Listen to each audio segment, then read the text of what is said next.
வெக்கம் விட்டு ஆசையில தொட்டு புட்டேன் நெஞ்சுக்குள்ள ஜல்லி கட்டு புடிவாரமானே ஒரு கடிவாளம் போட்டேன் மலை நாட்டு தேனே ஒன்ன மடி மேல சாச்சேன்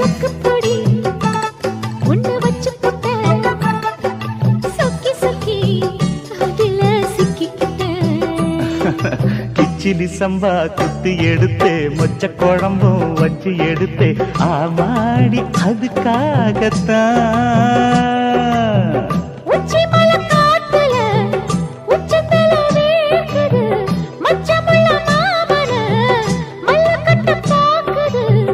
பக்கம் வந்து வருது